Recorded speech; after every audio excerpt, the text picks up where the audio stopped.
آج انشاءاللہ چوتھے پارے کا ہم درس جاری کریں گے۔ انشاءاللہ آج سورہ آل عمران کے 10ویں رکوع سے درس کا آغاز ہوگا۔ اللہ رب العالمین نے ارشاد فرمایا، اعوذ باللہ من الشیطان الرجیم، بسم اللہ الرحمن الرحیم۔ لقد سمع اللہ، تحقیق بے شک سمع اللہ، اللہ نے سنا، قول الذین، ان لوگوں کی بات کو، ان لوگوں کے قول کو، قالوا، جنہوں نے کہا، یعنی اللہ رب العالمین نے ان یہودیوں کی بات کو سن لیا کہ جن کا کہنا یہ تھا، ان اللہ فقیر، بے شک اللہ رب العالمین معاذ اللہ محتاج ہے، ونحن اغنیاء، اور ہم مالدار ہیں۔ یعنی یہودیوں نے جب آقا کریم صلی اللہ علیہ وسلم نے اس آیت کو اپنے صحابہ کے سامنے بیان کیا، من ذا الذی یقرض اللہ قرضا حسنا، قرآن میں موجود ہے کہ اللہ رب العالمین نے فرمایا کون ہے جو رب العالمین کو قرض حسنا دے گا۔ تو صحابہ کے سامنے جب جناب رسول اللہ صلی اللہ علیہ وسلم آپ نے اس آیت کو بیان فرمایا اور یہ آیت یہودیوں تک پہنچی تو انہوں نے اس آیت کا غلط مطلب سمجھا، اور وہ یہ سمجھے کہ اللہ رب العالمین معاذ اللہ قرض کا تقاضا کرتا ہے، اور قرض وہ مانگتا ہے جو محتاج ہو، جس کے پاس مال نہ ہو، تو معاذ اللہ رب العالمین محتاج ہے۔ تو پھر یہودیوں نے یہ بات کہی، ان اللہ فقیر، بے شک اللہ تو فقیر ہے، وہ تو قرض کا مطالبہ کرتا ہے، ونحن اغنیاء، اور دیکھو ہم سے قرض مانگ رہا ہے تو ہم مالدار ہیں۔ معاذ اللہ ان یہودیوں نے اللہ رب العالمین کی بارگاہ کی توہین کی۔ فرمایا پھر سنکتب ما قالوا، عن قریب ضرور بالضرور، نکتب ہم لکھ لیں گے، یا ہم نے لکھ لیا، ما قالوا جو انہوں نے کہا، یعنی ان کا کہنا ہم نے لکھ لیا، وقتلہم الانبیاء بغیر حق، اور یہ بھی لکھ لیا کہ جو انہوں نے انبیاء کو ناحق شہید کیا، اب ہم نے وہ سب لکھ لیا۔ ونقول، اور ہم کہیں گے، یعنی قیامت والے دن ہم ان یہودیوں سے کہیں گے، ذوقوا عذاب الحریق، چکھو اب آگ کا عذاب، یعنی جلانے والی آگ کا عذاب چکھو۔ یعنی تم اللہ رب العالمین کے متعلق یہ بات کہتے تھے کہ اللہ رب العالمین معاذ اللہ محتاج ہے، ہم مالدار ہیں، اور تم دنیا میں معاذ اللہ جو انبیاء تمہارے پاس مبعوث کیے گئے تم ان کو معاذ اللہ شہید بھی کرتے تھے، تو آج قیامت کے دن ان سے کہا جائے گا، ذوقوا، تم چکھو، یہ ذائقے سے ہے، عذاب الحریق، جلانے والی آگ کا عذاب۔ ذالک بما قدمت ایدیکم، اور یہ دردناک عذاب اس وجہ سے ہے، بما قدمت ایدیکم، ان اعمال کا بدلہ ہے جو تمہارے ہاتھوں نے آگے بھیجا، یعنی جو تم نے دنیا میں اعمال کی، اللہ رب العالمین کی نافرمانیاں کی، آج قیامت کے دن یہ عذاب اور یہ آگ کا عذاب تمہیں اسی کے بدلے دیا جا رہا ہے۔ وَأَنَّ اللَّهَ لَيْسَ بِظَلَّامٍ لِّلْعَبِيدِ، اور بے شک اللہ رب العالمین ظلم کرنے والا نہیں ہے، للعبید، اپنے بندوں پر، یعنی اللہ رب العالمین کی یہ شان نہیں ہے کہ وہ کسی پر ظلم کرے اور کسی کو ایسے ہی عذاب میں مبتلا کر دے۔ یہ عذاب میں اگر تمہیں آج مبتلا کیا جا رہا ہے تو یہ تمہارے انہی کرتوتوں کے عوض ہے، اور یہ تمہارے انہی اعمال کا بدلہ ہے جو تم دنیا میں کر کر آئے ہو، یعنی معاذ اللہ رب العالمین کی بارگاہ کی بھی گستاخی کر کر آئے ہو، اور یہ بات کہہ کر آئے ہو کہ معاذ اللہ اللہ فقیر ہے، ہم مالدار ہیں، اور انبیاء کو بھی تم شہید کر کر آئے ہو، تو آج یہ عذاب تمہیں ملے گا۔ الذین قالوا، وہ لوگ کہ جنہوں نے کہا، یعنی جنہوں نے کہا، ان اللہ عہد الینا، بے شک اللہ رب العالمین نے تو ہم سے یہ وعدہ لے لیا، یعنی اللہ رب العالمین نے ہم سے اس بات کا عہد لے لیا، اللہ نؤمن لرسول حتی یأتینا بقربان تأکلہ النار، کہ ہم اس وقت تک کسی رسول پر ایمان نہیں لائیں گے، حتی یأتینا بقربان، یہاں تک کہ آسمان سے ہمارے پاس اللہ کی طرف سے ایک ایسی قربانی آ جائے، تأکلہ النار، کہ جس کو آگ کھا جائے۔ یعنی یہودی کہنے لگے کہ معاذ اللہ توریت میں اللہ رب العالمین نے ہمیں یہ حکم دیا ہے کہ تم اس نبی پر ایمان لانا کہ جو یہ معجزہ تمہیں دکھائے کہ وہ ایک قربانی کو پیش کرے، اور اس جانور کو جب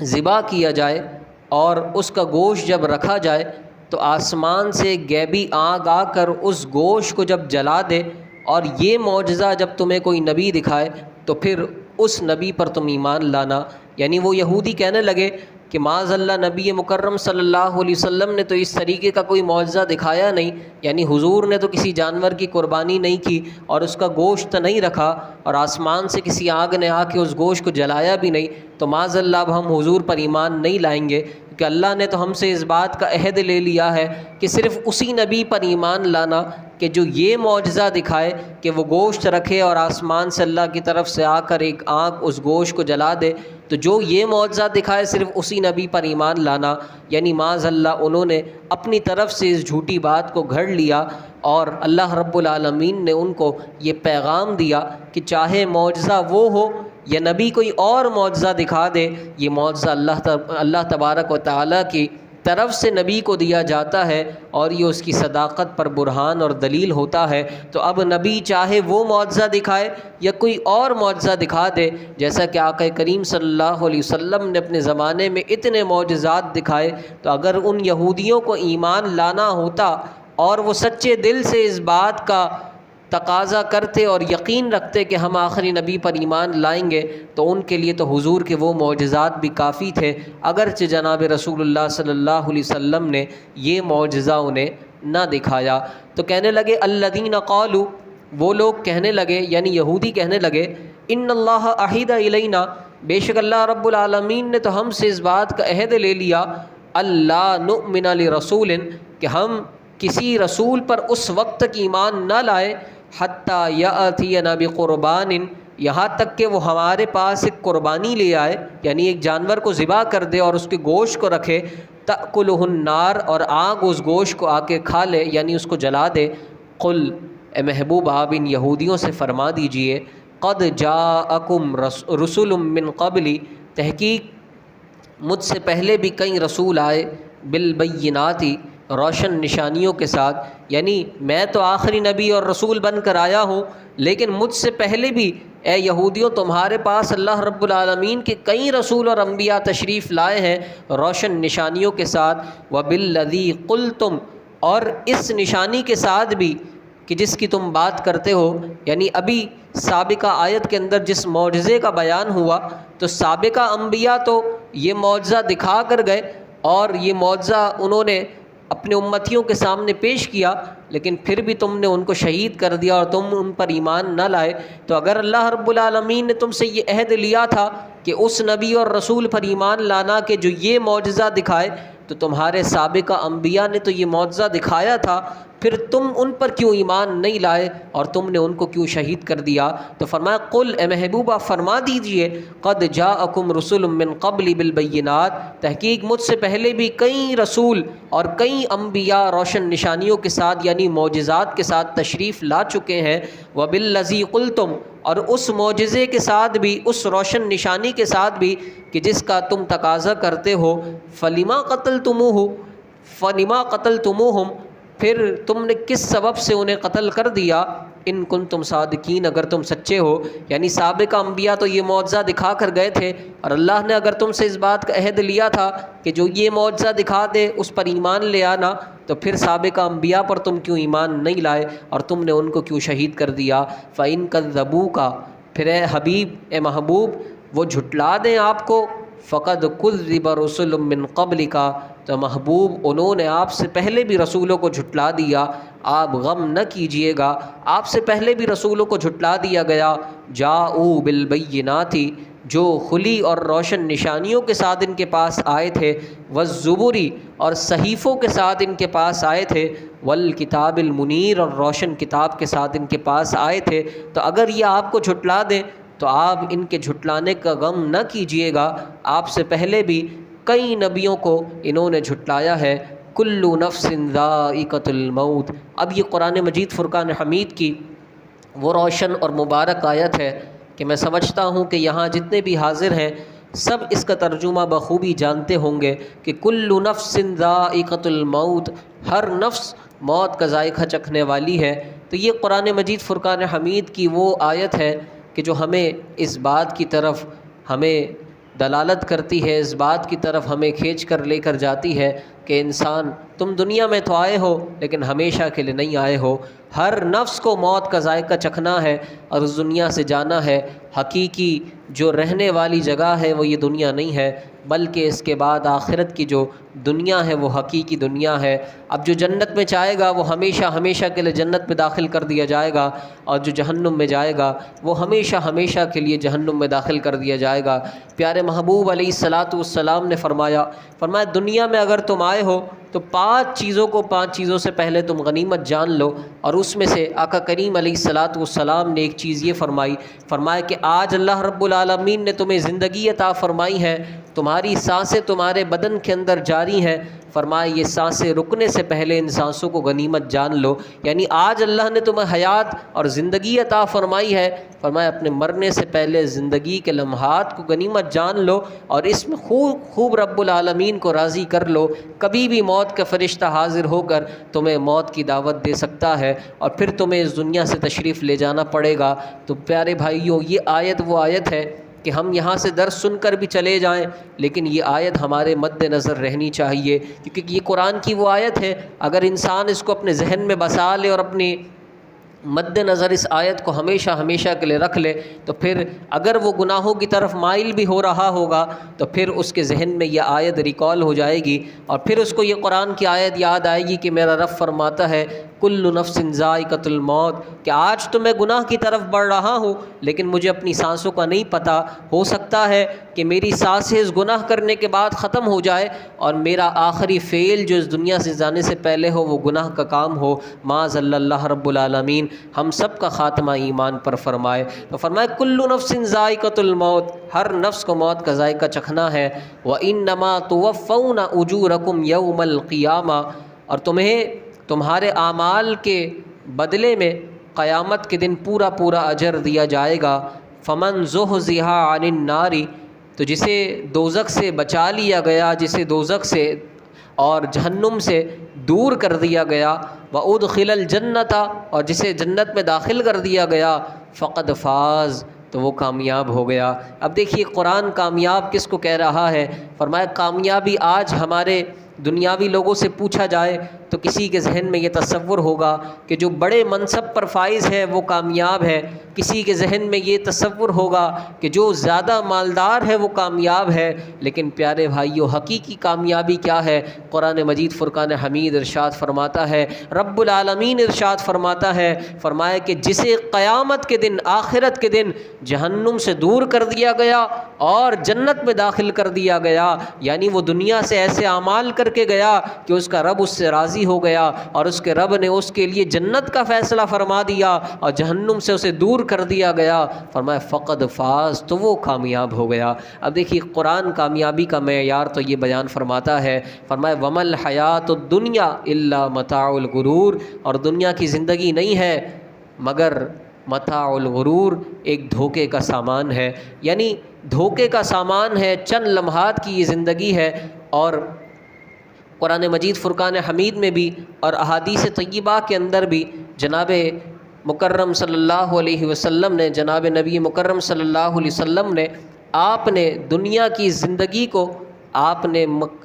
جو مکھی ہوتی ہے اس کے پر سے آپ نے تشبیہ دی، یعنی مکھی کا پر کتنا چھوٹا سا ہوتا ہے، فرمایا یہ دنیا کی حیثیت بھی اللہ رب العالمین کے نزدیک اس مکھی کے پر جتنی بھی نہیں ہے، یعنی یہ دنیا کی زندگی ہے۔ لَتُبْلَوُنَّ فِي أَمْوَالِكُمْ وَأَنفُسِكُمْ، بے شک تمہارے مالوں اور تمہاری جانوں میں ضرور ضرور تمہیں آزمایا جائے گا، یعنی تمہارے مال میں بھی اللہ رب العالمین تمہیں آزمائے گا، مال کی فراوانی دے کر بھی آزمائے گا، اور اللہ رب العالمین تم سے مال کو تنگ کر کے بھی تمہیں آزمائے گا، وَأَنفُسِكُمْ، اور تمہاری جانوں سے بھی اللہ رب العالمین تمہیں آزمائے گا، وَلَتَسْمَعُنَّ مِنَ الَّذِينَ أُوتُوا الْكِتَابَ مِنْ قَبْلِكُمْ، اور بے شک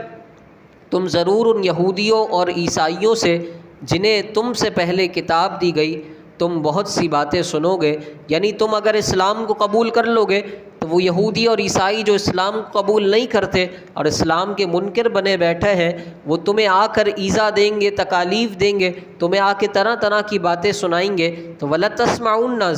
ضرور تم سنو گے، مِنَ الَّذِينَ، ان لوگوں سے، اوت الکتاب من قبلکم، جنہیں تم سے پہلے کتاب عطا کی گئی، یعنی یہودی اور عیسائی، ومن الذین اشرکوا، اور ان لوگوں سے کہ جنہوں نے شرک کیا، کیا سنو گے تم ان کی کون سی بات سنو گے؟ اذن کثیرا، بہت سی تکلیف دہ باتیں تم ان سے سنو گے، یعنی وہ آ کے تمہیں تانے دیں گے کہ کیا تم نے اپنے آباء و اجداد کے دین کو چھوڑ کر تم نے دین اسلام کو قبول کر لیا؟ فرمایا یہ تانے وہ تمہیں دیں گے اور تم ضرور ضرور ان کی ان باتوں کو سنو گے جو تمہیں تکلیف تو دیں گی۔ وَإِن تَصْبِرُوا، لیکن اگر تم صبر کرو، یعنی ان کی باتوں کو سن کر بھی تم صبر کرتے ہو، وَتَتَّقُوا، اور اللہ رب العالمین کی نافرمانی سے بچتے ہو، یعنی اللہ رب العالمین کی خاطر، اس کی رضا کی خاطر تم اس کی نافرمانی سے بچتے رہتے ہو، فَإِنَّ ذَلِكَ مِنْ عَزْمِ الْأُمُورِ، تو سنو بے شک یہ اللہ رب العالمین کے نزدیک بڑی ہمت والے کام ہے۔ یعنی پتہ لگا قرآن کی اس آیت میں، دیکھیے آج ہم بھی اگر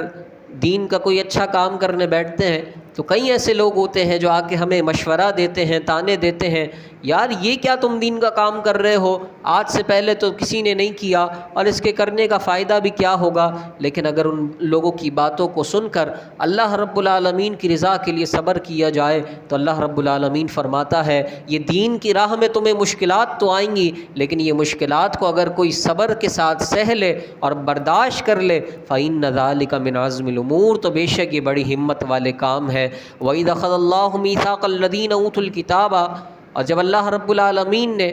ان یہودی اور عیسائی علماء سے یہ عہد لیا، میثاق لیا، وعدہ لیا، یہ ایگریمنٹ لیا، الذین اوتوا الکتاب، ان لوگوں سے جنہیں کتاب عطا کی گئی، کیا ایگریمنٹ لیا، کیا وعدہ لیا، کیا میثاق لیا؟ فرمایا لَتُبَيِّنُنَّهُ لِلنَّاسِ وَلَا تَكْتُمُونَهُ، کہ اے لوگو اسے تم لوگوں کے سامنے بیان کرو گے، یعنی جناب رسول اللہ صلی اللہ علیہ وسلم آپ کی جو شانیں ان کی کتابوں میں لکھی تھی، تو اللہ رب العالمین نے فرمایا کہ ہم نے انہیں کتاب دیتے ہوئے یہ ان سے وعدہ اور عہد لیا تھا کہ ضرور ضرور ان شانوں کو تم لوگوں کے سامنے بیان کرو گے، ولا تکتمونہ، اور لوگوں سے چھپاؤ گے نہیں، یعنی ان سے کتمان نہیں کرو گے اس چیز کو تم چھپا کر نہیں رکھو گے، بلکہ جناب رسول اللہ صلی اللہ علیہ وسلم کی شانیں، ان کی عظمتیں، ان کے فضائل تم لوگوں کے سامنے بیان کرو گے۔ فَنَبَذُوهُ وَرَاءَ ظُهُورِهِمْ، تو انہوں نے پیچھے ڈال دیا، یعنی پیٹھ کے پیچھے ڈال دیا، وَرَاءَ ظُهُورِهِمْ، انہوں نے اپنے اس عہد کو اپنے پیٹھ کے پیچھے ڈال دیا، یعنی انہوں نے اس وعدے کو پورا نہیں کیا، اور معاذ اللہ جناب رسول اللہ صلی اللہ علیہ وسلم کی جو شان والی آیتیں تھی تو یہودی علماء اور عیسائی علماء اسے لوگوں کے سامنے بیان نہیں کیا کرتے تھے، چھپاتے تھے۔ وَاشْتَرَوْا بِهِ ثَمَنًا قَلِيلًا، اور اس کے بدلے انہوں نے دنیا کا حقیر مال لے لیا۔ باپ دیکھیے یہ ان یہودی اور عیسائی علماء کی بات اللہ رب العالمین نے بیان کی کہ کچھ پیسوں کی خاطر اور چند چھوٹے مقاصد کی خاطر کیسے انہوں نے قرآن کی اور اپنی کتابوں کی آیتوں کو چھپا لیا۔ آج ہمارے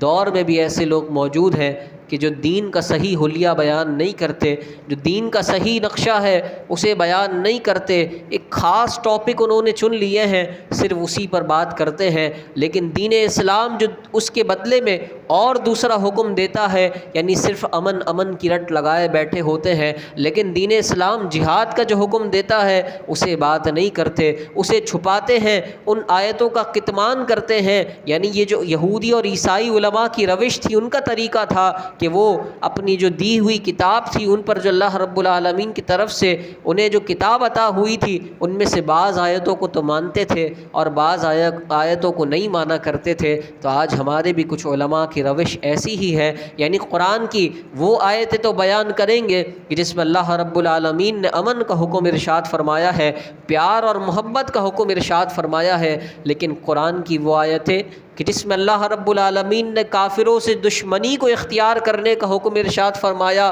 ان کے خلاف جہاد کرنے کا حکم ارشاد فرمایا، دین اسلام کی سرحدوں پر پہرا دینے کا حکم ارشاد فرمایا، اور اس کے فضائل کو بیان فرمایا کہ جو لوگ دین اسلام کی خاطر سرحدوں پر پہرا دیتے ہیں، اللہ کی راہ میں جہاد کرتے ہیں، ان کا مقام و مرتبہ کیا ہے، اس کو ہمارے سامنے بیان نہیں کیا جاتا۔ اور یہی وجہ ہے کہ آج ہم دیکھتے ہیں کہ ہماری جو نسل ہے کہ جسے آگے جا کر اس دنیا میں رہنا ہے اور ہماری اگلی نسلوں کو آنا ہے۔ فرمایا آج ہماری نسل اسی وجہ سے کمزور ہو گئی، اور ہمارے لوگ اگر بات ناموس رسالت کی بھی آ جائے تو کیسا موقف اختیار کرتے ہیں کہ یار جانے دو، کیا ہوتا ہے، آزادی رائے ہونا چاہیے، وہ تو اپنے ملک میں بیٹھ کر کر رہے ہیں، ہم کیا کر سکتے ہیں یہاں پاکستان میں بیٹھ کر۔ ایسا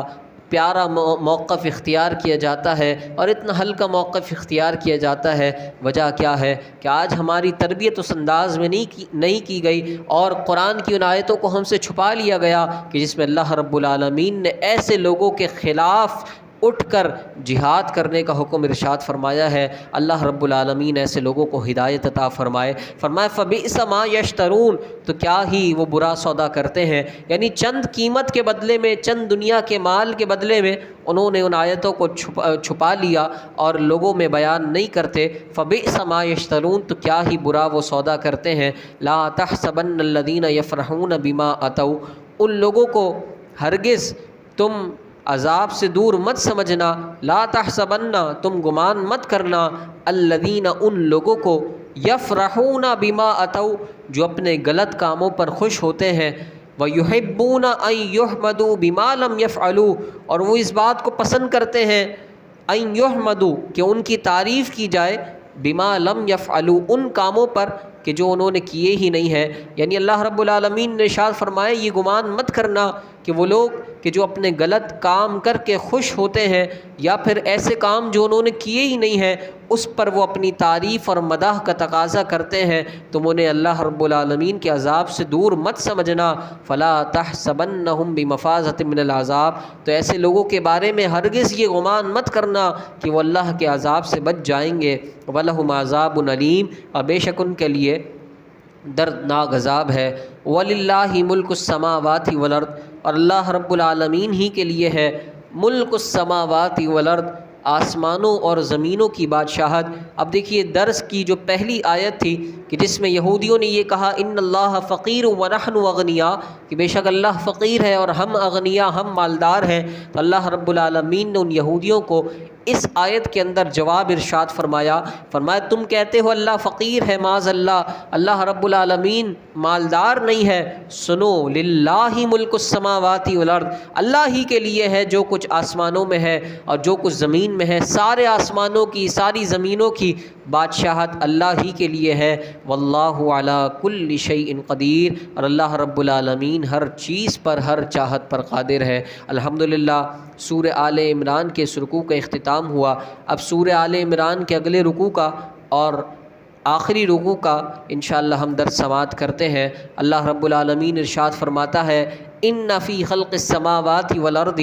بے شک زمین اور آسمان کی پیدائش میں، یعنی زمین اور آسمان کو پیدا کرنے میں، واختلاف اللیل والنہار،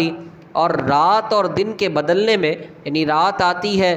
پھر رات جاتی ہے تو دن آ جاتا ہے، دن جاتا ہے تو رات آ جاتی ہے، تو فرمائے یہ جو رات اور دن کے بدلنے کا وقت ہے اس میں، اور آسمان اور زمین کی پیدا کرنے میں، یعنی اللہ رب العالمین نے کیسے اتنا بڑا آسمان پیدا فرما دیا بغیر ستونوں کے، اور اللہ رب العالمین نے کیسے اتنی وسیع اور عریض زمین اللہ رب العالمین نے پیدا فرما دی، تو فرمائے زمین اور آسمان کے پیدا کرنے میں اور دن اور رات کے بدلنے کے وقت میں لآیات لأولی الالباب، ضرور نشانی ہے عقل مندوں کے لیے۔ یعنی اگر کوئی قرآن نہ آتا، کوئی نبی نہ آتا، اور اللہ رب العالمین کی وحدانیت کا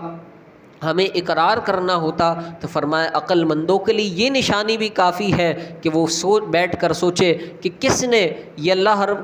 کس نے اتنا بڑا آسمان تخلیق کیا ہوگا، اور کون سی ایسی ذات ہوگی کہ جس نے اتنی وسیع اور عریض زمین بنائی ہوگی، اور یہ دن سورج آتا ہے تو دن آ جاتا ہے، اور پھر یہ سورج غروب ہوتا ہے رات آ جاتی ہے، تو یہ کون اس نظام کو سنبھالتا ہے؟ تو فرمایا لآیات لأولی الالباب، ضرور بڑی نشانیاں ہیں عقل مندوں کے لیے۔ الذین یذکرون اللہ قیاما، بے شک وہ لوگ کہ جو اللہ رب العالمین کا ذکر کرتے ہیں قیاما، قیام یعنی کھڑے ہوئے، اور وقعودن اور بیٹھے ہوئے، وعلی جنوبہم اور لیٹے ہوئے، یعنی اپنی کروٹوں پر بھی وہ اللہ رب العالمین کا ذکر کرتے ہیں، جب کھڑے ہوتے ہیں تب بھی اللہ کا ذکر کرتے ہیں، جب بیٹھے ہوتے ہیں تب بھی اللہ رب العالمین کا ذکر کرتے ہیں۔ اب آپ دیکھیے قرآن مجید فرقان حمید نے کیسے انسان کی تین حالتیں ہیں، یا تو وہ کھڑا ہوگا یا بیٹھا ہوگا یا پھر وہ لیٹا ہوا ہوگا، اور فرمایا اللہ رب العالمین کے جو بندے ہوتے ہیں جو عقل مند ہیں، فرمایا ان کا شیوا کیا ہے کہ جب وہ کھڑے ہوتے ہیں تب بھی اللہ کا ذکر کرتے ہیں، جب بیٹھے ہوتے ہیں تب بھی اللہ کا ذکر کرتے ہیں، اور جب اپنی کروٹوں پر لیٹے ہوئے ہوتے ہیں فرمایا وہ تب بھی اللہ کا ذکر کرتے ہیں۔ وَيَتَفَكَّرُونَ فِي خَلْقِ السَّمَاوَاتِ وَالْأَرْضِ، اور زمین اور آسمان کی تخلیق میں وہ غور و فکر کرتے رہتے ہیں۔ ربنا ما خلقت ھذا باطلا، اے ہمارے رب تو نے یہ سب بیکار پیدا نہیں کیا، یعنی جب وہ زمین اور آسمان میں غور کرتے ہیں تو پھر وہ غور و فکر کرنے کے بعد اس نتیجے پر پہنچتے ہیں کہ ربنا، اے ہمارے رب، ما خلقت ھذا باطلا، تو نے یہ سب بیکار پیدا نہیں کیا، سبحانک فقنا عذاب النار، پاکی ہے تیرے لیے تو ہمیں دوزخ کے عذاب سے محفوظ فرما۔ ربنا، اے ہمارے رب، انکا من تدخل النار، بے شک تو جسے دوزخ میں اور جہنم میں داخل فرما دے، فقط اخزیتا، تو ضرور بالضرور تو نے اسے رسوا کیا، وما للظالمین من انصار، اور ظالمین کے لیے یعنی ظلم کرنے والوں کا کوئی مددگار نہیں ہے۔ ربنا، اے ہمارے رب، اب دیکھیے ربنا بار بار ان آیتوں کے اندر آ رہا ہے۔ ربنا کا مطلب ہے اے ہمارے رب، اننا، بے شک ہم نے، سمعنا، سنا، منادین، ایک ندا دینے والے کو، یعنی ہم نے ایک منادی کو جو ندا دے رہا تھا ہم نے سنا، اور کس چیز کی ندا دے رہا تھا؟ ینادی للایمان، وہ ایمان کی یعنی ایمان لانے کی وہ ندا دے رہا تھا، ایمان لانے کی دعوت دے رہا تھا۔ ان آمنوا بربکم، کہ تم اپنے رب پر ایمان لے آؤ، وہ یہ ندا دے رہا تھا۔ فآمنا، تو ہم نے اس کی ندا، اس کی دعوت کو قبول کر لیا اور ہم ایمان لے آئے۔ ربنا فاغفر لنا ذنوبنا، اے ہمارے رب تو ہمارے گناہوں کو بخش دے، وکفر عنا سیئاتنا، اور ہماری برائیوں کو مٹا دے، ہماری برائیوں کو تو نامہ اعمال سے روپوش فرما دے، مٹا دے، وتوفنا مع الابرار، اور ہمارا خاتمہ نیکوکاروں کے ساتھ فرما۔ ربنا، اے ہمارے رب، وآتنا ما وعدتنا علی رسولک، اور ہمیں وہ انعامات عطا فرما کہ جس کا وعدہ تو نے اپنے رسولوں کی زبانی ہم سے فرمایا ہے۔ ولا تخزنا یوم القیامہ، اور قیامت کے دن ہمیں رسوا نہ فرما، قیامت کے دن ہمیں ذلت اور خواری میں مبتلا نہ فرما۔ انک لا تخلف المیعاد، بے شک تو اپنے وعدے کے خلاف نہیں فرماتا، تو وعدہ خلافی نہیں کرتا۔ اب دیکھیے قرآن مجید فرقان حمید کی یہ جو آیتیں ہیں، یعنی آیت نمبر 191 سے لے کر سورہ آل عمران کی آیت نمبر 191 سے لے کر آیت نمبر 194 تک ابھی میں نے آپ کے سامنے پڑھا اور اس کا ترجمہ بیان کیا۔ اب آپ غور کریں گے تو 191 سے لے کر 194 تک اللہ رب العالمین نے ان 4 آیتوں کے اندر 5 مرتبہ ربنا ربنا کہا ہے، اور ربنا کی تکرار ان آیتوں میں 5 مرتبہ ہوئی ہے۔ اور پھر آگے اللہ رب العالمین نے کیا فرمایا؟ فاستجاب لهم ربهم، تو اللہ رب العالمین نے ان کی دعا کو قبول فرما لیا، یعنی 5 مرتبہ ربنا کہہ کر جس نے یہ دعا کی کہ ہمارے رب تو ہماری اس دعا کو قبول فرما، تو فرمایا فاستجاب لهم ربهم، تو اللہ رب العالمین نے ان کی دعا کو قبول فرما لیا۔ تفسیر خازن کے اندر بیان فرمایا، امام جعفر صادق رضی اللہ تعالیٰ عنہ آپ کا یہ قول لکھا، فرمایا امام جعفر صادق رضی اللہ تعالیٰ عنہ آپ نے انہی آیتوں سے استدلال کرتے ہوئے یہ فرمایا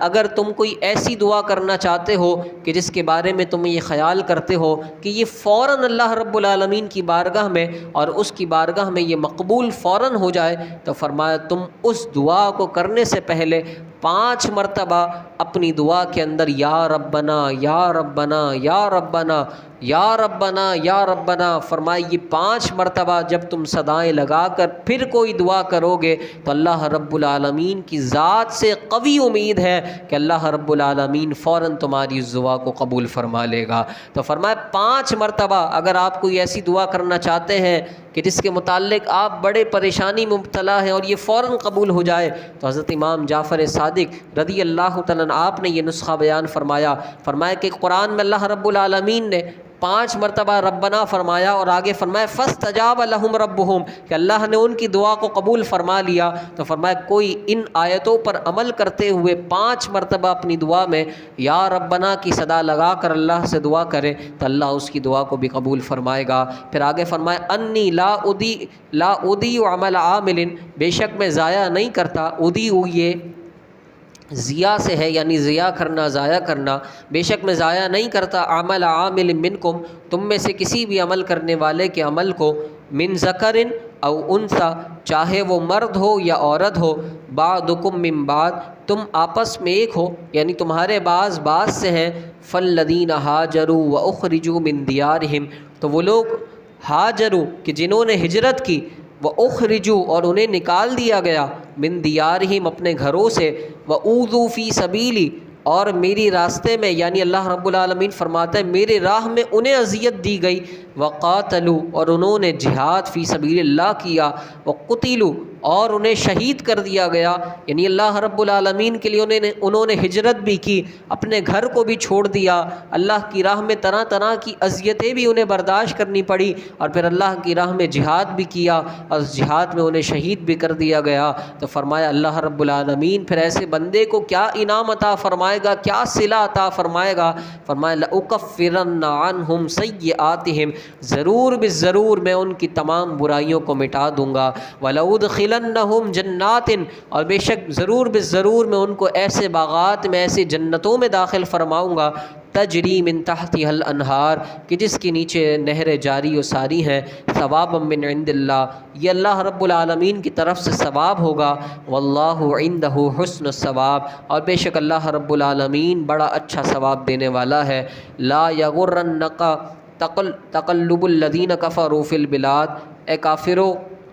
یعنی اے سننے والے، یعنی اللہ رب العالمین کا خطاب ہے، اے سننے والے کافروں کا یوں عیش و عشرت کے ساتھ شہروں میں پھرنا یعنی دنیا کی زندگی عیش اور عشرت کے ساتھ گزارنا تمہیں دھوکے میں ہرگز نہ ڈالے، یعنی آج اللہ رب العالمین نے انہیں ڈھیل دی ہے تو اللہ نے انہیں ڈھیل اس وجہ سے دی ہے تاکہ وہ اپنی سرکشی میں اور زیادہ مبتلا ہو جائیں اور اللہ رب العالمین کے نافرمان بن جائے، اور پھر اللہ رب العالمین ان سے اس چیز کا مواخذہ قیامت کے دن فرمائے گا۔ تو فرمایا آج اللہ نے تو انہیں ڈھیل دی ہے اور آج وہ عیش و عشرت کی زندگی گزار رہے ہیں، تو فرمایا ایمان والے اگر تجھے اللہ رب العالمین کی راہ میں کوئی تکلیف برداشت کرنی پڑتی ہے، کوئی اذیت برداشت کرنی پڑتی ہے، تو تیری زبان پر یہ شکوے اور شکایت کے کلمات نہ آئیں کہ جو اللہ رب العالمین کے نافرمان کافر ہیں وہ تو دیکھو کتنی عیش و عشرت کے ساتھ زندگی گزار رہے ہیں، اور حالانکہ ہم تو ایمان والے ہیں اور ہمیں طرح طرح کی تکالیف برداشت کرنی پڑتی ہے۔ تو فرمایا یہ کافروں کا اس طریقے سے عیش و عشرت والی زندگی گزارنا تجھے دھوکے میں نہ ڈالے، یہ تو اللہ رب العالمین نے انہیں مہلت دی ہے اور اللہ انہیں ڈھیل دیتا ہے اور وہ اپنی اور سرکشی میں اور زیادہ مبتلا ہو جاتے ہیں۔ متاع قلیل یہ دنیا کا تھوڑا برتنا ہے، یعنی وہ تھوڑا فائدہ دنیا کا اٹھا رہے ہیں، ثم مأواہم جہنم پھر ان کافروں کا ٹھکانہ جہنم ہے، یعنی قیامت کے دن اللہ رب العالمین ان سے ان کے تمام اعمال کا مطالبہ اور مواخذہ فرمائے گا اور انہیں جہنم میں داخلہ دے گا۔ وبئس المہاد اور وہ جہنم کیا ہی بری جگہ ہے۔ لیکن الذین اتقوا ربہم لیکن وہ لوگ کہ جنہوں نے اپنے رب کی خاطر تقوی اختیار کیا، یعنی جو اپنے رب سے ڈرتے رہے، لہم جنات تجری من تحت الانہار ان کو اللہ رب العالمین کیا انعام عطا فرمائے گا؟ فرمایا لہم ان کے لیے جنات جنتیں ہیں، باغات ہیں، ایسی جنتیں ہیں تجری من تحت الانہار کہ جس کے نیچے اللہ رب العالمین کی طرف سے نہریں جاری و ساری ہیں، خالدین فیہا اور وہ ان باغات میں، ان جنتوں میں ہمیشہ ہمیشہ رہیں گے، نزلا من عند اللہ فرمایا یہ اللہ رب العالمین کی طرف سے ان کی مہمان نوازی ہے۔ اب سوچئے وہ کیا منظر ہوگا کہ جب ایک بندہ مومن جنت میں حاضر ہوگا اور اللہ رب العالمین اس کا میزبان ہوگا اور وہ اللہ کا مہمان ہوگا، اور اللہ رب العالمین اس کی مہمان نوازی اس صورت میں فرمائے گا کہ اس کی سوچ میں ابھی جو چیز آئے گی جس کا وہ تصور کرے گا، اللہ اس کے سوچنے سے پہلے وہ چیز اس کے سامنے حاضر فرما دے گا، اور ایسے باغات ہوں گے کہ جس کے نیچے نہر جاری وساری ہوں گی، کیا مہمان نوازی ہوگی۔ فرمایا وما عند اللہ خیر للابرار، اور فرمایا جو اللہ رب العالمین کے پاس ہے خیر، وہ بہتر ہے، للابرار نیکوکاروں کے لیے، یعنی اللہ رب العالمین کے پاس جو کچھ ہے وہ اللہ کے بندوں کے لیے بہتر ہے۔ وَإِنَّا مِنْ أَهْلِ الْكِتَابِ، اور بے شک اہل کتاب میں سے کچھ وہ ہیں، یعنی بعض اہل کتاب وہ ہیں، لَمَن يُؤْمِنُ بِاللَّهِ، کہ جو اللہ رب العالمین پر ایمان لاتا ہے، وما انزل الیکم، اور جو اس پر ایمان لاتا ہے کہ جو تمہاری طرف نازل کیا گیا، وما انزل الیہم، اور جو اس پر ایمان لاتا ہے جو ان کی طرف نازل کیا گیا، خاشعین للہ، اللہ رب العالمین کے حضور اپنے سروں کو جھکاتے ہوئے، اس کا خشوع، اس کا ڈر اختیار کرتے ہوئے، یعنی اللہ رب العالمین نے فرمایا بعض اہل کتاب وہ بھی ہیں کہ جب اللہ رب العالمین کی آخری کتاب اور یہ قرآن اور آخری نبی جب ان کو ایمان کی دعوت دیتے ہیں تو وہ اللہ رب العالمین کا خوف، اس کا خشوع اور خضوع رکھتے ہوئے، اپنے دل میں اس سے ڈرتے ہوئے وہ اللہ رب العالمین کی ذات پر ایمان لے آتے ہیں۔ لا یشترون بآیات اللہ ثمنا قلیلا، وہ اللہ رب العالمین کی آیتوں کو بیچتے نہیں ہیں، یعنی وہ اللہ کی آیتوں کے بدلے دنیا کا تھوڑا مال خریدتے نہیں ہیں۔ اولئک لہم اجرہم عند ربہم، یہی وہ لوگ ہیں، لہم ان کے لیے، اجرہم ان کا اجر ہے، عند ربہم ان کے رب کے یہاں، ان اللہ سریع الحساب، بے شک اللہ رب العالمین جلد حساب کرنے والا ہے۔ یا ایہا الذین آمنوا، اے ایمان والو، اصبروا، تم صبر کرو، یعنی اے ایمان والو صبر کرو، وصابروا، اور ایک دوسرے کو صبر کی تلقین بھی کرو، ورابطوا، اور اپنی سرحدوں کی نگہبانی کرو، یعنی اے ایمان والو اللہ رب العالمین کی راہ میں اگر تمہیں کوئی مشکلات آتی ہیں تو تم صبر کرو، اور اگر کسی دوسرے مسلمان بھائی کو مصیبت میں مبتلا دیکھتے ہو تو اسے صبر کی تلقین کرو، اور فرمایا ورابطوا، اور اپنی سرحدوں کی نگہبانی کرو، واتقوا اللہ، اور اللہ سے ڈرو، لعلکم تفلحون، تاکہ تم کامیاب ہو جاؤ، تاکہ تم فلاح پا جاؤ۔ الحمدللہ سورہ آل عمران کا اختتام ہوا، اور اب قرآن مجید فرقان حمید کی تیسری صورت سورہ نساء کا درس انشاءاللہ ہم سماعت کریں گے۔ سورہ نساء یہ مدنی صورت ہے، یعنی ہجرت نبویہ صلی اللہ علیہ وسلم کے بعد اس کا نزول ہوا، اور اس صورت کے اندر 24 رکوع ہیں، اور اس صورت کے اندر 176 یعنی 176 آیت مقدسہ ہیں، اور اس صورت کا نزول اگر دیکھا جائے تو نزول کے اعتبار سے اس کا نمبر 92 ہے، اور قرآن مجید فرقان حمید کی ترتیب کے اعتبار سے اس کا نمبر تیسرا نہیں بلکہ چوتھا ہے۔ اور سورہ نساء عربی زبان میں عورتوں کو کہتے ہیں، اور اس صورت کے اندر عورتوں کے حکام اللہ رب العالمین نے بیان فرمائے ہیں، اسی مناسبت سے اور اسی وجہ سے صورت کو سورہ نساء کہا جاتا ہے۔ بسم اللہ الرحمن الرحیم، یا ایہا الناس، اے لوگو، اتقوا ربکم، اپنے رب سے ڈرو، الذی، کہ جس نے خلقکم من نفس واحدہ، تمہیں ایک جان سے پیدا فرمایا ہے، یعنی جس نے تمہیں حضرت آدم علیہ السلام یعنی ایک جان سے جو ابو البشر ہیں ان سے ہی ساری انسانیت چلی ہے، تو فرمایا اپنے رب سے ڈرو کہ جس نے تمہیں ایک جان سے پیدا فرمایا ہے، وخلق منہا زوجہا، اور انہی سے یعنی حضرت آدم کی ہی پسلی سے ان کی زوجہ حضرت حوا کو پیدا فرمایا ہے، وبث منہما رجالا کثیرا ونساء، اور پھر ان دونوں سے یعنی حضرت آدم اور حضرت حوا سے اللہ رب العالمین نے کئی مرد اور عورتوں کو اس زمین میں پھیلایا ہے۔ تو اللہ رب العالمین سے ڈرو کہ جس نے تمہیں ایک جان سے پیدا فرمایا ہے، واتقوا، اور تم ڈرو، اللہ، واتقوا اللہ، اور تم اللہ سے ڈرو، الذی تساءلون بہ والارحام، اللہ رب العالمین سے ڈرو کہ جس کے نام پر تم ایک دوسرے سے مانگتے ہو، والارحام، اور رشتہ داروں کا لحاظ کرو، یعنی رشتہ داروں کا لحاظ کرو، ان سے محبت اور میل جول رکھو۔ ان اللہ کان علیکم رقیبا، بے شک اللہ رب العالمین تمہیں ہر وقت دیکھ رہا ہے، تمہاری ہر وقت نگہبانی فرما رہا ہے۔ وآتوا الیتامی اموالہم، اور یتیموں کو ان کا مال دے دو۔ ولا تتبدلوا الخبیث بالطیب، اور اپنے مال کو، اپنے خبیث مال کو، اپنے کمتر مال کو ان کے عمدہ مال سے تبدیل مت کرو۔ یعنی یہ زمانہ جاہلیت کی رسومات میں سے تھا کہ اگر کوئی بچہ یتیم ہو جاتا تھا تو جاہلیت کے جو مشرکین اور کفار تھے وہ اس یتیم کے سارے مال کو اس پر قبضہ کر لیا کرتے تھے اور اپنے ضبط میں لے لیا کرتے تھے، اور وہ یتیم اپنے مال سے محروم ہو جایا کرتا تھا۔ تو فرمایا وآتوا الیتامی اموالہم، یتیموں کو ان کا مال دے دو۔ ولا تتبدلوا الخبیث بالطیب، اور اپنے برے مال کو ان کے عمدہ مال سے تبدیل مت کرو۔ ولا تأکلوا اموالہم الی اموالکم، اور ان کے مال کو اپنے مالوں سے ملا کر مت کھاؤ، یعنی وہ ان کا مال ہے، اگر وہ ابھی چھوٹے بچے ہیں اور وہ سمجھدار نہیں ہیں اور تم ان کے ولی ہو، ان کے وارث ہو، تم ان کے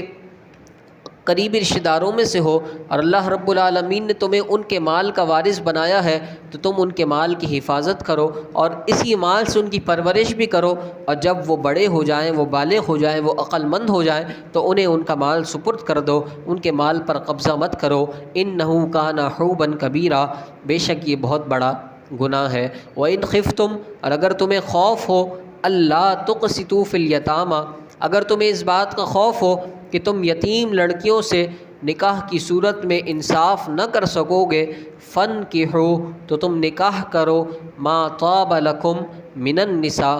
جو کوئی تمہیں عورت میں سے اچھی لگے، مثنا، دو دو، وثلاثا، اور تین تین، ورباع، اور چار چار، یعنی تم 2 نکاح بھی کر سکتے ہو، 3 نکاح بھی کر سکتے ہو، اور 4 نکاح بھی کر سکتے ہو۔ اب یہاں پہ اللہ رب العالمین نے فرمایا اگر تمہیں اس بات کا خوف ہے کہ تم یتیم لڑکیوں سے انصاف نہ کر سکو گے، اب اس کا مطلب کیا ہے کہ زمانہ جاہلیت میں مشرکین اور کفار کا یہ طریقہ تھا کہ وہ یتیم لڑکیوں سے شادی کر لیا کرتے تھے، کیونکہ ان کی نظر ان یتیم لڑکیوں کے مال پر ہوا کرتی تھی کہ ان کا کوئی آگے پیچھے تو ہے نہیں ولی اور وارث، تو جب ہم ان سے شادی کر لیں گے تو ان کی موت کے بعد سارا ان کا مال ہمارا ہو جائے گا۔ تو وہ اس نیت اور اس ارادے سے، اس قصد سے وہ یتیم لڑکیوں سے شادی کر لیا کرتے تھے کہ ان کی موت کے بعد سارا ان کا مال ہمارا ہو جائے گا اور ہماری مال اور دولت میں اضافہ ہو جائے گا۔ تو اللہ رب العالمین نے فرمایا اگر تمہیں اس بات کا خوف ہے کہ تم یتیم لڑکیوں سے انصاف نہ کر سکو گے تو پھر تم ان سے شادی مت کرو، فانکحوا، اور تم نکاح کرو، ما طاب لکم من النساء، جو کوئی تمہیں عورتوں میں سے اچھی لگے، مثنا، 2 2، وثلاثا، اور 3 3، ورباع، اور 4 4، یعنی اللہ رب العالمین نے ایک آزاد مسلمان کو 4 نکاح کی اجازت عطا فرمائی ہے، اور جناب رسول اللہ صلی اللہ علیہ وسلم کے علاوہ کسی کو یہ اجازت نہیں ہے کہ وہ ایک وقت میں 4 سے زیادہ عورتوں سے بیک وقت وہ نکاح میں اپنی 4 سے زیادہ عورتوں کو وہ بیک وقت نکاح میں رکھے، یعنی اگر ان میں سے کوئی ایک انتقال کر جاتی ہے تو پھر وہ چوتھی کسی اور کو بنا سکتا ہے، لیکن بیک وقت وہ 4 سے زیادہ عورتوں کو اپنے نکاح میں نہیں رکھ سکتا۔ یہ صرف جناب رسول اللہ صلی اللہ علیہ وسلم کا خاصہ ہے، اور یہ اللہ رب العالمین کا آپ پر انعام ہے کہ آپ نے ایک وقت میں 4 سے زیادہ شادیاں فرمائی ہیں۔ فَإِنْ خِفْتُمْ، تو اگر تمہیں خوف ہو، اللہ تعدلوا، یعنی اگر تم ایک سے زیادہ شادیاں کرو اور تمہیں اس بات کا خوف ہو اللہ تعدلوا کہ تم عدل نہیں کر سکو گے، یعنی تم دونوں کو برابر برابر ان کے حقوق نہ دے سکو گے، فواحدۃ، تو پھر ایک ہی شادی کرو اور دوسری شادی مت کرو، او ما ملکت ایمانکم، یا پھر اپنی کنیزوں پر اکتفا کرو کہ جن کے تم مالک ہو۔ اور یہ مسئلہ بھی سمجھ لیجئے کہ اب آج کے دور حاضر میں نہ کوئی کنیز ہے، یعنی شرعی کنیز آج کے دور میں نہیں ہے، اور نہ ہی کوئی شرعی غلام ہے، کنیز ہمارے یہاں پہ جو گھر میں کام کرنے والی یا ہمارے کاروبار میں جو کام کرنے والے ہوتے ہیں انہیں بھی کنیز کہا جاتا ہے، لیکن کنیز شرعی وہ الگ ہے کہ جس کا قرآن میں ذکر ہے۔ تو آج کے دور میں، دور حاضر میں شرعی کنیز کوئی بھی نہیں ہے، تو شرعی کنیز سے نکاح بھی نہیں ہو سکتا ہے۔ تو فرمایا اگر تمہیں اس بات کا خوف ہو کہ تم ایک سے زیادہ شادیاں کرو اور تم اپنی عورتوں کو برابر برابر حقوق نہ دے سکو، ان کو پہننے اوڑھنے کے برابر برابر کپڑے نہ دے سکو، انہیں وقت بھی برابر برابر نہ دے سکو، فواحدۃً تو پھر ایک ہی شادی پر اور ایک ہی عورت پر اکتفا کرو۔ ذالک ادنیٰ اللہ تعولوا، یہ تمہاری نا انصافی سے بچنے کے زیادہ قریب ہے، یعنی یہ اس بات سے زیادہ قریب ہے کہ تم نا انصافی مت کرو، یعنی تم ایک سے زیادہ نکاح کر کے تم نا انصافی میں مبتلا ہو جاتے ہو، تو پھر یہ بات اس سے بہتر ہے کہ تم پھر ایک ہی نکاح پر اکتفا کر لو۔ وآتوا النساء صدقاتہن نحلا، اور عورتوں کو ان کے مہر خوشی سے دو، یعنی ان کے مہر دیتے ہوئے عورتوں سے اپنے دل میں کسی کجی اور تنگی کو محسوس مت کرو، بلکہ خوشی سے اور فرحت کے ساتھ عورتوں کو ان کا مہر ادا کر دو۔ فَإِن طِبْنَ لَكُمْ عَنْ شَيْءٍ مِّنْهُ نَفْسًا، اور اگر وہ خوش دلی سے مہر میں سے کچھ تمہیں دے دے، فَكُلُوهُ هَنِيئًا مَرِيئًا، تو اسے مزے سے خوش ہو کر کھاؤ۔ یہ مہر دینا یہ نکاح کی رسومات میں سے ہے، اور اللہ رب العالمین نے ایک بندہ مومن پر اس بات کو لازم کیا کہ جب بھی وہ کسی عورت کو اپنے نکاح میں لیتا ہے تو اس کے بدلے میں اس کو مہر ادا کرنا ہے، اور اللہ رب العالمین کا یہ حکم ہے۔ پیارے بھائیوں، آج ہم دیکھتے ہیں کہ شادیوں میں تو اتنا کثیر مال خرچ کر دیا جاتا ہے اور اتنا پیسہ ویسٹ کر دیا جاتا ہے اور بڑی دھوم دھام سے شادی کی جاتی ہے، لیکن جب مہر مقرر کرنے کی بات آتی ہے تو 5,000 10,000 20,000 بڑے کم مہر پر اکتفا کر لیا جاتا ہے، حالانکہ جناب رسول اللہ صلی اللہ علیہ وسلم کی یہ تعلیمات ہیں، اور خود جناب رسول اللہ صلی اللہ علیہ وسلم نے سیدہ کائنات کا جو مہر مقرر فرمایا وہ آج کے دور میں 1500 گرام چاندی کے مطابق ہے، یعنی اتنا کثیر آپ نے ان کا مہر مقرر فرمایا ہے۔ تو مہر میں زیادتی کرنا، کثرت سے اچھا مہر دینا، زیادہ مہر دینا، اس کی جناب رسول اللہ صلی اللہ علیہ وسلم نے تلقین فرمائی ہے۔ تو آپ اگر اپنی زوجہ محترمہ کو تحفہ بھی دینا چاہتے ہیں تو علماء نے یہ لکھا کہ اس کو بھی مہر بنا کر آپ اپنی زوجہ کو تحفہ دے سکتے ہیں۔ اللہ رب العالمین مہر کی برکتیں عطا فرماتا ہے، اور علماء نے یہ بھی مسئلہ لکھا کہ جب اپنی عورتوں کو آپ مہر کی جو رقم دیتے ہیں، پھر ان عورتوں کے مہر سے کچھ نہ کچھ ان کی اجازت سے لے کر جو بندہ اس کو، یعنی اس اپنی زوجہ کے مہر کی کچھ رقم کو اس کی اجازت سے لے کر اپنے کاروبار میں لگاتا ہے تو اللہ رب العالمین اس کے کاروبار کو ہر طرح کے نقصان سے محفوظ فرماتا ہے۔ تو یہ مہر کی برکتیں ہیں۔ اللہ رب العالمین ہمیں ان شرعی معاملات پر عمل کرنے کی توفیق عطا فرمائے۔ فرمایا فَإِن طِبْنَ لَكُمْ عَنْ شَيْءٍ، اگر وہ خوش دلی سے مہر میں سے کچھ تمہیں دے دیں، نفساً خود بخود وہ خوشی سے دے دیں، فَكُلُوهُ هَنِيئًا مَرِيئًا، تو اسے مزے سے خوش ہو کر کھاؤ۔ وَلَا تُؤْتُوا السُّفَهَاءَ أَمْوَالَكُمُ الَّتِي جَعَلَ اللَّهُ لَكُمْ قِيَامًا، اور بے عقلوں کو، یعنی بے عقلوں سے مراد یتیم بچے ہیں کہ جو ابھی بلوغت کی عمر کو نہیں پہنچے اور جو ابھی عقل مند نہیں ہوئے، وہ کم سن ہیں، تو فرمایا تم ان کا مال انہیں نہ دو۔ وَلَا تُؤْتُوا السُّفَهَاءَ أَمْوَالَكُمْ، اور بے عقل یتیموں کو ان کے مال نہ دو، جعل اللہ لکم قیاما، جو تمہارے پاس ہیں، کہ جن کو اللہ رب العالمین نے تمہارے گزر اور بسر کا ذریعہ بنایا ہے۔ وَارْزُقُوهُمْ فِيهَا، اور انہیں اس مال میں سے کھلاؤ، یعنی یتیم بچے کی اب تمہیں پرورش کرنی ہے تو اس کی پرورش کے لیے تم اس کا مال استعمال کر سکتے ہو، لیکن تم اس کے مال پر قبضہ مت کرو اور اسے اپنا مال مت سمجھو۔ وَاكْسُوهُمْ، اور تم انہیں ان کے مال سے پہننے کا بھی دو۔ وَقُولُوا، اور تم کہو لہم، ان یتیم بچوں سے، قَوْلًا مَعْرُوفًا، اچھی بات، یعنی تم اچھے طریقے سے ان کی پرورش کرو۔ وَابْتَلُوا الْيَتَامَىٰ حَتَّىٰ إِذَا بَلَغُوا النِّكَاحَ، اور پھر یتیم بچے کو آزماتے بھی رہو، یعنی اسے آزماتے بھی رہو کہ جب وہ بلوغت اور عقل مندی کی عمر کو پہنچ جائے، حتیٰ اذا بلغوا النکاح، اور جب وہ نکاح کے قابل ہو جائے، بلوغت کی عمر کو پہنچ جائے۔ فَإِنْ آنَسْتُم مِّنْهُمْ رُشْدًا، پر اگر تم اس میں سمجھداری کو دیکھو، یعنی تم دیکھتے ہو کہ اب یہ عقل مند ہو چکا ہے اور یہ اب اپنے مال کو ضائع نہیں کرے گا، فضول خرچی میں استعمال نہیں کرے گا، اب یہ عقل مند ہے، اپنے مال کا صحیح استعمال کرے گا، فادفعوا الیہم اموالہم، تو تم ان یتیم بچوں کو ان کا مال ان کے حوالے کر دو، ولا تأکلوہا اسرافا وبدارا، اور یتیم بچوں کے مال کو فضول خرچی اور جلد بازی سے نہ کھاؤ، ان یکبروا، اس خوف سے کہ کہیں یہ بڑے نہ ہو جائے اور پھر یہ اپنے مال کا تقاضا نہ کر لیں اور اس سے پہلے ہم ان کے مال کو ختم کر دیں۔ ومن کان غنیا فلیستعفف، تو جو سرپرست مالدار ہو تو وہ یتیم بچوں کے مال سے بچے، یعنی وہ اس یتیم بچے کے مال کو صرف اس پر خرچ کرے اور اپنے پر خرچ نہ کرے۔ ومن کان فقیرا، لیکن جو ولی اور وارث، جو سرپرست فقیر ہو، حاجت مند ہو، فلیأکل بالمعروف، تو وہ بقدر مناسب کھائے۔ فإذا دفعتم الیہم اموالہم، تو جب تم ان یتیم بچوں کو ان کا مال سپرد کر رہے ہو، فاشہدوا علیہم، تو تم گواہ بھی بنا لو، یعنی تم گواہ مقرر کر لو کہ دیکھو میں نے ان بچوں کو ان کا مال صحیح طور پر ان کے سپرد کر دیا ہے۔ وکفیٰ باللہ حسیبا، اور اللہ حساب لینے والا کافی ہے۔ للرجال نصیب مما ترک الوالدان والاقربون، مردوں کے لیے حصہ ہے اس مال سے کہ جو ماں باپ اور قریبی رشتہ داروں نے مرتے وقت ان کے لیے چھوڑا ہے، یعنی جو اللہ رب العالمین نے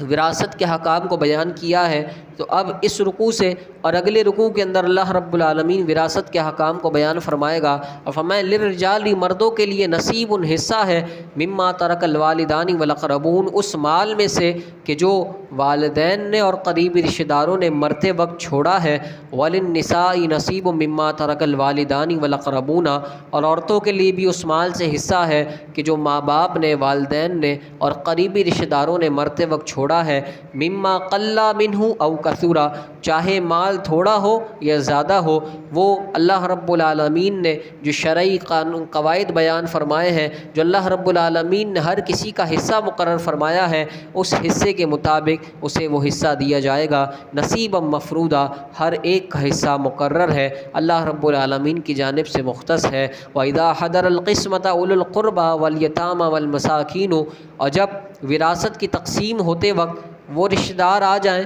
کہ جن کا وراثت میں کوئی حصہ تو نہیں ہے، والیتامى، اور جب یتیم آ جائیں، والمساکین، اور جب مسکین آ جائیں، فارزقوہم من، تو پھر انہیں بھی کچھ دے دو وراثت کے مال سے۔ وقولوا لہم قولا معروفا، اور تم ان سے اچھی بات کہو، یعنی اگر اللہ رب العالمین نے فرمایا اگر ایسے رشتہ دار آ جائیں کہ جن کا وراثت سے کوئی حصہ نہیں بنتا تھا اور یتیم بچے آ جائیں، کوئی مسکین آ جائے، تو فرمایا انہیں بھی وراثت کے مال سے، اگر وہ ورثہ راضی ہیں تو انہیں بھی کچھ وراثت کے مال سے دے دو اور تم ان سے اچھی بات کہو۔ لیکن یہ آج کا المیہ ہے کہ وراثت کی تقسیم کے معاملے میں کیا کیا پریشانیاں آج لوگوں کو اور خصوصاً عورتوں کو سہنی پڑتی ہیں۔ آپ اس سے آگاہ ہی ہیں کہ بھائی ہے تو وہ اپنی بہن کے حصے پر قابض ہو جاتا ہے اور اسے اس کا حصہ نہیں دیتا، اور اگر بیٹا ہے تو پھر وہ اپنی بہنوں کو اپنے ماں باپ کا حصہ نہیں دیتا۔ تو یہ وراثت کے مسائل میں آج کے دور میں ہمیں ان پریشانیوں کا سامنا کرنا پڑتا ہے، اور اکثر ایسے مسائل سننے ملتے ہیں کہ ہمارے بھائی نے ہمیں حصہ نہیں دیا اور ہمارے باپ نے ہمیں حصے سے محروم کر دیا۔ اللہ رب العالمین ہمیں خشوع اور خضوع اور اپنا ڈر عطا فرمائے۔ وَلْيَخْشَ الَّذِينَ، اور چاہیے کہ ڈریں، الَّذِينَ، وہ لوگ، لَوْ تَرَكُوا مِنْ خَلْفِهِمْ ذُرِّيَّةً ضِعَافًا، کہ اگر وہ چھوڑ جاتے اپنے پیچھے ذُرِّيَّةً، ایسے بچوں کو، ضِعَافًا، جو کمزور ہیں، خَافُوا عَلَيْهِمْ، تو وہ اپنے بچوں کے متعلق کیسے فکر مند ہوتے، یعنی اگر کوئی بچہ ہے، اگر کوئی مرد ہے اس کا انتقال ہو جاتا ہے، وہ مر جاتا ہے اور اس کا بچہ ابھی چھوٹا ہے، تو وہ کس قدر اپنے بچے کے متعلق پریشان ہوتا تھا دنیا میں کہ میرا بیٹا تو ابھی چھوٹا ہے اور کہیں مجھے موت آ جائے تو میرا بیٹا کیسے رہے گا۔ تو فرمایا تم اسی طریقے سے یتیموں کے متعلق بھی سوچا کرو اور تم اللہ رب العالمین کا ڈر ان کے متعلق بھی ایسے ہی اختیار کرو۔ فَلْيَتَّقُوا اللَّهَ، اور اللہ رب العالمین سے ڈرو۔ وَلْيَقُولُوا قَوْلًا سَدِيدًا، اور درست اور سیدھی بات تم کہو۔ ان الذین یأکلون، بے شک وہ لوگ، یأکلون، جو کھاتے ہیں، اموال الیتامى، کیا کھاتے ہیں، یتیموں کے مال کو کھاتے ہیں، ظلماً، ناحق طور پر ظلم کرتے ہوئے یتیموں کے مال پر قابض ہو جاتے ہیں، انما یأکلون فی بطونہم نارا، بات یہ ہے کہ وہ اپنے پیٹ میں جہنم کی آگ کو بھر رہے ہیں، وَسَيَصْلَوْنَ سَعِيرًا، اور ان قریب وہ بھڑکتی ہوئی آگ میں داخل کر دیے جائیں گے۔ الحمدللہ سورہ نساء کے پہلے رکوع کا اختتام ہوا۔ اب آئیے سورہ نساء کے دوسرے رکوع کا درس سنتے ہیں اور آج کے درس کے آخری رکوع کا بھی درس سماعت کرتے ہیں۔ اور اس رکوع کے اندر اللہ رب العالمین نے ہر ایک کے جو وراثت سے حصے مقرر ہیں ان حصوں کو اللہ رب العالمین نے بیان فرمایا ہے۔ فرمایا یوصیکم اللہ فی اولادکم، اللہ رب العالمین تمہیں تمہاری اولاد کے بارے میں حکم دیتا ہے، للذکر مثل حظ الانثیین، کہ وراثت میں سے جو حصہ ہے وہ مرد کے لیے، بیٹے کے لیے عورت کے مقابلے میں دگنا حصہ ہے۔ فَإِن كُنَّا نِسَاءً فَوْقَ اثْنَتَيْنِ، تو اگر وہ دو یا دو سے زیادہ ہوں، یعنی لڑکیاں اگر دو یا دو سے زیادہ ہوں، فَلَهُنَّ ثُلُثَ مَا تَرَكَ، تو پھر جو ان کے لیے ان کے جو مردہ ہے، جو ان کے لیے مال چھوڑ کر گیا ہے، تو اس کے مال میں سے ان کے لیے 2/3 حصہ اللہ نے ان کے لیے مقرر فرمایا ہے۔ یعنی اگر وہ دو یا دو سے زیادہ ہوں تو ان کے لیے 2/3 حصہ مقرر ہے۔ وَإِن كَانَ وَاحِدَةً، اور اگر وہ ایک ہی ہے، فَلَهَا النِّصْفُ، تو اسے میت کے مال میں سے 50% یعنی آدھا مال اسے دے دیا جائے گا۔ وَلِأَبَوَيْهِ، اور اچھا یہ بات بھی آپ ذہن میں رکھیے کہ وراثت کے مال کی تقسیم میں یعنی حصے کی طرف بڑھنے سے پہلے کئی چیزیں ہیں۔ یعنی سب سے پہلے میت کا جو مال ہے اس سے سب سے پہلے اس کی تجہیز اور تکفین میں اس کے مال کو خرچ کیا جائے گا، پھر اس میت پر جو قرض ہے اس قرض کو ادا کیا جائے گا، اور پھر جو اس کی وصیت جو وہ اپنی دنیا میں اپنی ظاہری حیات میں کر کے گیا ہے اس وصیت کو نافذ کیا جائے گا۔ لیکن وصیت صرف اس کے 1/3 مال میں نافذ کی جائے گی۔ یعنی اگر کوئی بندہ ایسا ہے کہ جو اپنے پیچھے 5 لاکھ روپے چھوڑ کر گیا ہے اور اس پر 2 لاکھ روپے کا قرض تھا، تو اس کی تجہیز و تکفین کے معاملات کو نکالنے کے بعد 2 لاکھ روپے بطور قرض کے ادا کیے جائیں گے، اور بقیہ جو 3 لاکھ ہے اگر وہ کوئی وصیت کر کے گیا ہے اپنے قریبی رشتہ داروں کے لیے یا کسی ویلفیئر وغیرہ کے لیے بھی، تو صرف 1 لاکھ روپے تک اس کی وصیت کو نافذ کیا جائے گا۔ پورے 3 لاکھ روپے اٹھا کر اس کی وصیت میں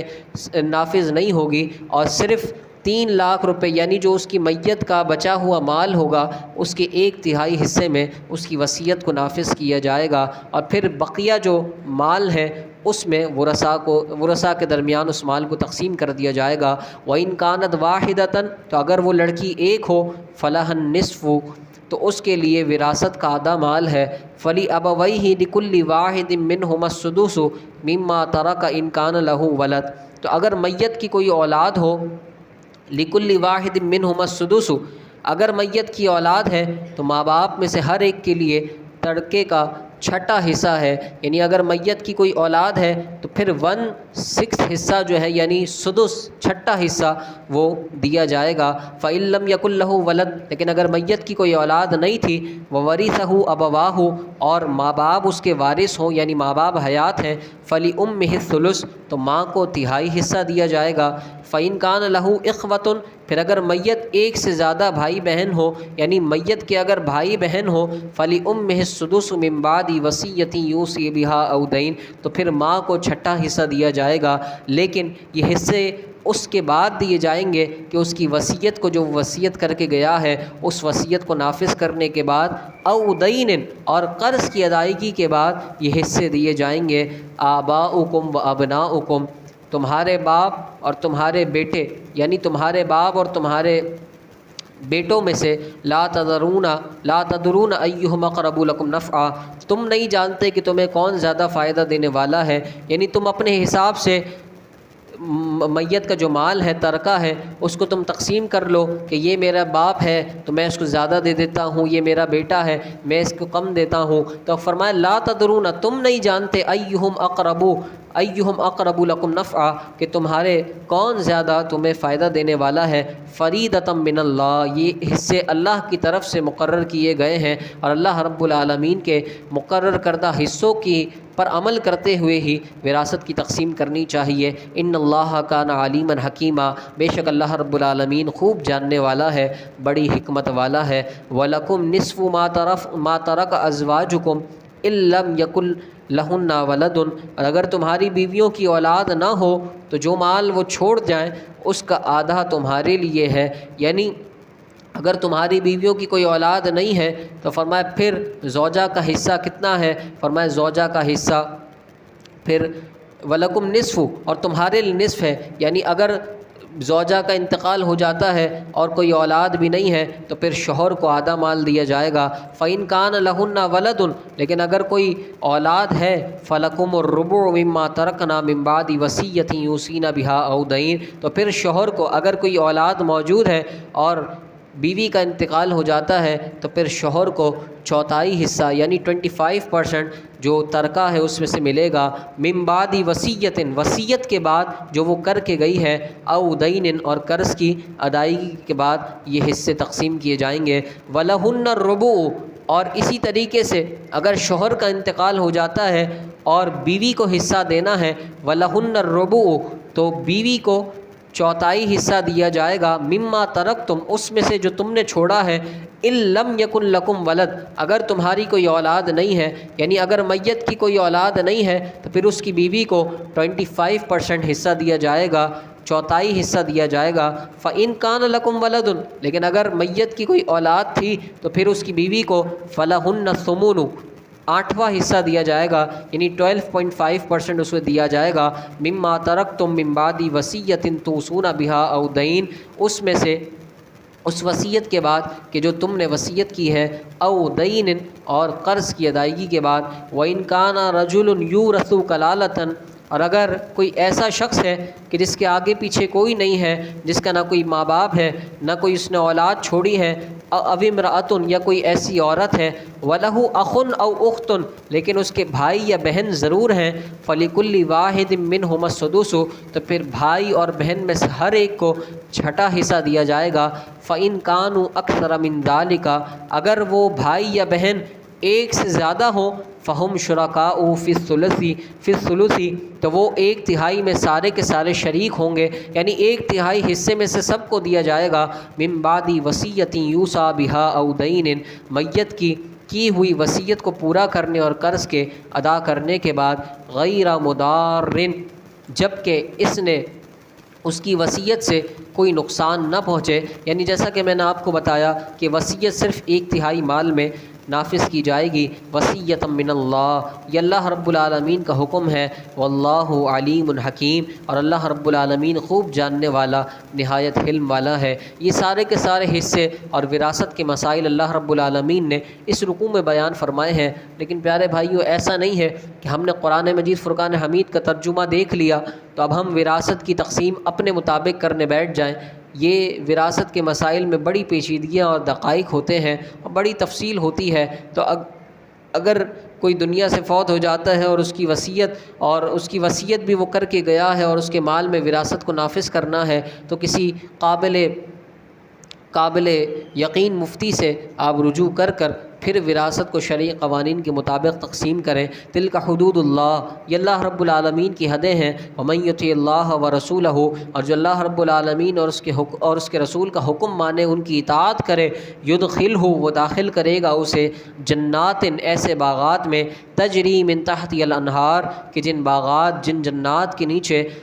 نہریں جاری و ساری ہیں، خالدین فیہا، وہ اس میں ہمیشہ ہمیشہ رہنے والے ہیں۔ وذالک الفوز العظیم، اور یہی بڑی کامیابی ہے۔ ومن یعص اللہ ورسولہ، اب اللہ رب العالمین نے اس آیت میں جو اللہ رب العالمین اور اس کے رسول کی اطاعت کرے اس کا انعام ذکر فرمایا کہ اللہ اسے ایسی جنتوں میں داخل فرمائے گا کہ جس کے نیچے نہریں جاری و ساری ہیں، اور وہ ہمیشہ ہمیشہ ان جنتوں میں رہیں گے۔ اب اگلی آیت کے اندر کہ جو اللہ اور اس کے رسول کی اطاعت نہ کرے بلکہ نافرمانی کرے تو اس کو اللہ رب العالمین کیا عذاب دے گا، اس کا ذکر فرمایا۔ ومن یعص اللہ، کہ جو اللہ کی نافرمانی کرے، ورسولہ، اور اس کے رسول کی نافرمانی کرے، ویتعد حدودہ، اور اللہ رب العالمین کی حدود سے تجاوز کرے، اس کی حدوں سے آگے بڑھ جائے، یعنی جو اللہ رب العالمین نے احکام دیے ہیں وہ نہ احکام کو پامال کر دے اور اس کی حدوں کو پامال کر کے اس سے تجاوز کر جائے، یدخلہ نارا خالدا فیہا، تو اللہ رب العالمین اسے جہنم کی آگ میں داخل فرمائے گا، خالدا فیہا، کہ جس میں وہ ہمیشہ ہمیشہ رہے گا، وَلَهُ عَذَابٌ مُّہِینٌ، اور اس کے لیے ذلت کا عذاب ہوگا۔